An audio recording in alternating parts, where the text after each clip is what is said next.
So I'm pretty sure a lot of you have already seen the news and heard about the all new updates for the 2024 Wrangler. Now, over the past few days, I've been trying to get as much information as I possibly can. That way I can give you guys an informed opinion about a lot of these updates and really just go over a lot of the things it seems like no one else is talking about. If any of you guys have ever bought a new model Wrangler or a new model of an update whenever they've done a refresh, added a new feature, whatever the case may be, you already know what I'm going to talk about. Whenever Jeep adds new stuff in, a lot of times it has a lot of issues. Inevitably, at some point you would think that Jeep would have it figured out, but so far they haven't given us any evidence that they do. So keep that in mind as we go over some of these crazy updates. Now, to start off and just go over one of the main things I'm extremely excited about is going to be the full float axle for the Rubicon models. Now, they haven't talked about putting it in the new Willys model. They did mention that they're going to be including a locker in the rear standard for the Willys models, as well as giving them high clearance fender flares and the 33s. So it gives you a much more capable entry-level off-road machine, kind of to compete with a lot of the Ford Bronco models. I don't believe they would have ever really considered throwing the lockers in, giving you the extra features on the Willys if the Broncos weren't doing it already. Now, for that full float rear end, that is going to increase your capabilities for towing. Just, of course, it takes most of the weight off of the actual shafts themselves, just uses them to actually drive the power instead of really handle that weight, and puts that weight on the axle tube itself. So much more robust design. Whenever you get into the bigger axles, like most people swap their axles for the Jeep Wranglers, a lot of times they're adding free float Dana 60s, Dana 80s, whatever the case may be, just because it is a little bit better capabilities all around. That being said, it is still a Dana 44. So in terms of strength for just off-road capabilities, it's probably going to do just about the same as the Dana 44 HD wide tracks we already have, but it will give you quite a bit better towing capabilities. So that's at least something I'm excited to see, and I would really like to test out and see if you can really feel that difference. Many of you have probably already seen the new 12.3 inch screen, which is a much bigger screen than what we had offered in the Wrangler so far. Just previously in one of my last videos, I went over that we don't have the wireless Android Auto Apple CarPlay features, even with the 8.4 inch Uconnect, but now with the 12.3 inch Uconnect 5, you will have that, and that's standard across the board. So no matter which trim level you get, you're going to get that awesome big screen. With that being said, I'm not sure how that technology is going to work. So like I mentioned before, new updates, new stuff, new problems. So as we've typically seen in the past, a lot of stuff they just won't have dialed in the beginning. Of course, they'll get it figured out, but it'll take a little while. Whether that's a full cycle of a year of manufacturing or just a few months, it will take a little bit for them to get all the bugs figured out. But with that being said, you're getting a really cool screen, 12.3 inches, with quite a bit more capabilities in terms of just being able to pull up trail maps, being able to use Android Auto, Apple CarPlay wirelessly. That's the biggest feature for me, and just having a bigger, cooler display. Now, being able to have that in a Sport S, a Sport, a Willys, a Sahara, no matter what model you get, is really awesome, and I'm glad to see Jeep did it. I think primarily the reason they did it is because they're changing the dash. So as you can see in the pictures here, since they have to make more room for that 12.3 inch screen, they actually have to change the dash. So they're changing the vents out and everything like that. So I think just making it a universal setup is going to be much easier for the manufacturing process. Now, one of the biggest things they've changed that is extremely controversial is going to be the new grille layout. Now, apparently with the new grille, obviously it looks quite a bit different, but a lot of people are saying they just simply don't like the design. It is supposed to be a little bit easier to take off the grille if you have a winch mounted or something like that, or just take the grille off to install something new. It doesn't look that good, but of course, I'm sure it'll grow on us just like every other new vehicle. At first, whenever they come out with that new design, it's always kind of ugly because we're used to something else, but maybe it'll grow on us down the road. I don't know. Let me know what you guys think about that one. Since we are talking about the front end on these right now, they are going to give you the option to order a Warn winch from the factory. With that, if you do order it, you're getting some kind of weird looking bumper extensions, I guess just to meet safety regulations, but it does not look good. So if you do order the Warn front winch from the factory, you're also getting the bumper extension, like the caps right here on the end. They stick out quite a bit further, and they really just don't look good at all. That's something definitely to consider, but it is cool they give you the option of getting the Warn winch. In all honesty, I believe they did that earlier, I remember whenever I ordered this one, I think it was an option. I could be wrong, but I don't think that's something new, and maybe they just brought it back. So that's something to consider. If you want a Warren winch, I wouldn't order it from the factory.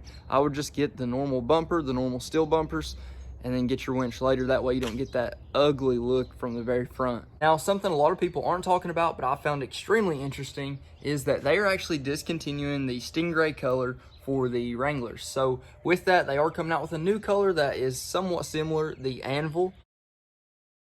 And many of us have seen that in the past. It was a great looking color for the JKs in the past, but I love the stingray. I've actually had it on 2 different Wranglers now, and I absolutely love that color. It's my favorite color they've ever made. But with that being said, it will be gone, and they're coming out with the anvil. The anvil color is just different. To me, it always looks like it has a little bit more of that bluish color to it, kind of like the Lunar Rock color from Toyota, but in pictures it looks more gray. So in person it does look quite a bit more blue. Maybe that's just to me, but I think other people see it that way as well. I'm extremely disappointed to see that they're getting rid of the stingray color. I know it's been a huge seller for them in the past, and most people really like it. So maybe they'll just bring it back in a few months or whatever the case may be. But for now, from what they're saying, the stingray color is no more. Now, one of the worst decisions I think they made on these new updates is for the interior. So all of you know, for the Rubicon 392s right now, they come standard with the black leather interior, and I do have seat covers on this one, kind of forgot about that, but nevertheless, they're black under there. And I do have the bronze stitching in there to say Rubicon 392 to go with the rest of the color scheme for the Rubicon 392. It's bronze. For the standard seats in the Rubicon 392 for 2024, they're putting in red seats. Now, I think that would be okay for the normal Rubicon that has the red trim, but for the Rubicon 392, to me that makes no sense whatsoever. It's not going to match anything else. You don't have a red dash in the Rubicon 392 like you do in the normal Rubicon, so I don't know why they would do that. Doesn't make sense to me, and I wouldn't want to have red seats in my Rubicon 392. Like I say, if it was a standard Rubicon, sure, but not a Rubicon 392. So I'm not sure why they're doing that, but they are. That's not the only thing they're changing about the seats. If you guys watched one of my latest videos, I was talking about the 5 things most people don't know about Jeep Wranglers, and one of the biggest things that I was talking about is it doesn't have the ability to get power seats. Now, they are offering power seats with these. It looks like the seats are a little bit different design as well. So as you can see, it's a 12-way adjustable power seat, and I believe it's going to be driver and passenger. From the pictures I've seen, it was actually the passenger side that I looked at, so I guess it's going to be both the front driver and passenger. With that being said, they're still saying the water fording capabilities are going to be extremely similar. They have tested the capabilities and made sure that nothing's going to mess up if you do get water in there. But to be 100% honest, they're not really focusing on customers getting water in their Jeeps anymore. They just don't focus on stuff like that as much anymore. So you are going to get power seats, which is cool. I don't really care for it. It doesn't bother me whether I have power seats or not. I always thought it was kind of cool to have that expensive of a vehicle and still have, the normal manual seats. Just makes it more of a Jeep. One of the last actual features that make it a Jeep, aside from taking the doors off and stuff like that. But you will have the option, I guess, unless maybe it's standard. I couldn't get clarification on that. Now, in terms of them not really focusing on the water fording capabilities or using a Jeep for what it's actually made for, they've also decreased the road noise by increasing the sound deadening for the upper level trim models. So for like the Rubicon 392, the Sahara, the high altitude, the higher trim levels, they are going to be increasing the sound deadening. So with that, you're going to get an acoustic front glass, which I guess that'll help. You're also going to be getting the thicker carpet for the floor mats. So that's what I was saying. If you get water in there, good luck drying out any thicker carpet than what you have right now. If you get these wet now, you pretty much have to hope and pray that a dehumidifier can get it all out after you vacuum it. And more times than not, you just have to order new carpet after it gets really nasty. So with the new carpet, I guess you'll just have to order it more often. I'm not really sure how that's going to go. Hopefully it will make it quieter, because if you get a Jeep, of course, you want it to be really quiet on the inside. I think they're just trying to gear this towards more of the luxury market and compete with a lot of the other things out there that aren't necessarily in the true off-road class, which I guess makes sense from a manufacturer standpoint. They can get a bigger grasp on the market. The SUV market is massive. Most people are buying SUVs now, and they just want to get a few more customers if they can, which I completely understand, but for the purist in me, it does bother me to see some of these features they're adding. Now, that's not all for the interior. You're also going to be getting the side curtain airbags for the front as well as the rear. We never have had curtain airbags for the Wranglers. Since the Bronco came out, they showed that they had the curtain airbags, so I'm sure it improved their safety rating somewhat or another. In Wranglers, more times than not, for me, the reason I don't really justify needing them is because they sit so much higher than normal vehicles. If you do get hit by something, it's not like you're in a car that needs this to come down. But whatever the case may be, the newer ones are going to have it. And in terms of safety, if you get anything Sport S or above, you're going to get the advanced safety group with the forward collision warning, adaptive cruise control. I assume that's going to come with the blind spot monitors as well. So a lot of those safety features, most Jeep people don't really care for at all, but in the normal market, a lot of people do care for those features. Now, one thing I almost forgot to mention is going to be the actual antenna. So for the antenna on the 2024, they're actually doing away with this exterior styling the way it's set up right now. They're going to be putting it into the actual windshield itself, just like everything else. Now, that's not a big deal for me, and they're just going to be replacing that spot with a trail rated badge, so most people won't notice. That is, at least until you go to replace the windshield whenever you crack it. Of course, everybody knows with the way these are actually situated, where they're so flat, they crack really easily and they crack a lot. So inevitably, you have to replace the windshield. Now, most people are obviously just going to turn it in on insurance. You may have a $50 glass deductible, or you may have a $1,000 deductible overall. Regardless, you're probably just going to pay the insurance deductible and get it situated. But the actual availability for that new windshield is going to be pretty tough to come by.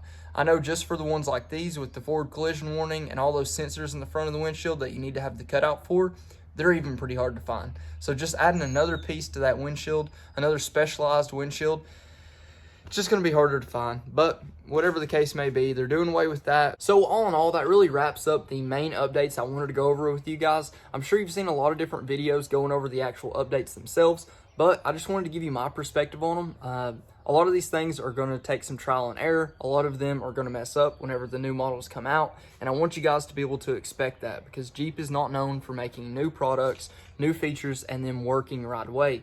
Eventually, they do work, but not right away.